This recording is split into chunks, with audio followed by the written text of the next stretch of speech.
আসসালামু আলাইকুম। সেই দিন যে ইলিশ মাছটা করছিলাম, আজকে প্রথম সেগুলো রান্না করব। আজকে কাঁচকলা দিয়ে রান্না করব। তার জন্য হালকা একটু ভেজে নিচ্ছি।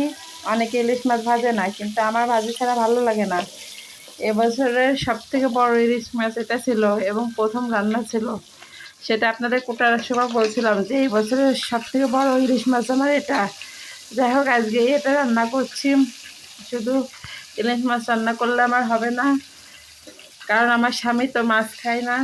সে শুধু পাঙ্গাস মাছ আর চিংড়ি মাছ খায়, যার কারণে আমার এর সঙ্গে কিছু একটা রান্না করতে হবে। তাছাড়া শরীরটা ইদানিং ভালো যাচ্ছে না। মাছ না খেলেও সে তরকারিটা খায়, কিন্তু নিজের শরীরটা ভালো লাগছে না। এই জন্য মনে হচ্ছে যে একটু টমেটো দিয়ে আলু দিয়ে রান্না করলে হয়তো বা খেতে ভালো লাগবে, তাই সেটাও আজকে রান্না করবো। যাই হোক, মাছটা ভেজে উঠাই নিলাম। এর সঙ্গে আমি পেঁয়াজ আর কাঁচামরিচ একটু ভেজে নিচ্ছি। তারপরে একটু পানি, লবণ হলুদ একটু পানি দিয়ে হালকা করে মশলাটা কষিয়ে তার ভিতরে আবার মাছটাও হালকা করে কষিয়ে নিলাম। চল চোপড়া আজকে দিয়ে দিয়েছি। ইনশাল্লাহ মাথার লেজ দিয়ে ভর্তা করবো। যাই হোক, মাছগুলো উঠিয়ে নিয়ে এরপরে আমার কাঁচকলাগুলো এর ভিতরে দিয়ে দিতে হবে কষানোর জন্য। কাঁচকলা কষানোর জন্য কাঁচকলাগুলো দিয়ে দিলাম, সঙ্গে একটু গামলাটা ধুয়ে পানি দিয়ে দিলাম। কারণটা গামলায় লবণ হলুদ লাগানো ছিল মাছের যখন লবণ হলুদ লাগাইছিলাম তখন গামলায় ছিল, সেই জন্য একটু সেটাও দিয়ে দিলাম। মোটামুটি কাঁচকলাটা কষানো হয়ে গেছে, সিদ্ধটাও হয়ে গেছে, চুলায় অনেক জোরে জাল হচ্ছে। যাই হোক, এবার একটু ঝোলের পানি দিয়ে দিলাম। এই পানিটা উতাল দেওয়া পর্যন্ত, অনেকে বলে বলক ওঠা, অনেকে বলে ফুটানো, কিন্তু আমাদের এখানে বলে উতলানো। যাই হোক, তারপর মাছ দিয়ে নামিয়ে নিলাম। এবার আর যে টমেটো আর আলু রান্না করবো বলছিলাম না, সেটা করব।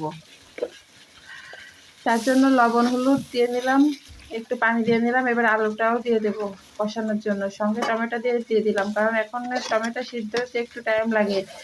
আমি আস্ত টমেটো রাখি না, একেবারে আলুর সঙ্গে মাখাচুকা করে নিই। যাই হোক, দেখছেন আমার কষানোটা মোটামুটি ভালোই হয়েছে। এখন আমি এতে ঝোলের পানি দিয়ে দেবো।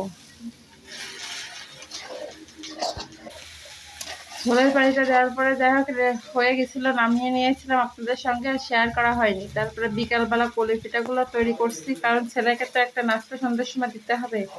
তার জন্য কলি পিঠাটা তৈরি করছি। একটু যে পিঠাটা তৈরি করার পরে যে আটাগুলো থেকে গেছিলো সেইগুলো দিয়ে একটু লুচির মতো করে নিলাম। যাই হোক, পিঠাগুলো এখন সুন্দর করে তেলটা গরম করে ভেজে নেবো।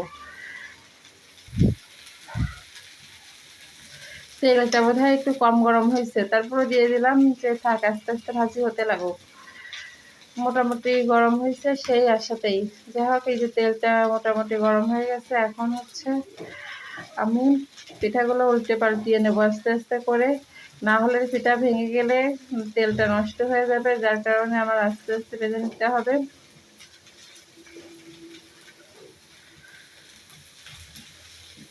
আর এটা পারফেক্ট কালার না হওয়া পর্যন্ত আমি ভেজে নিব।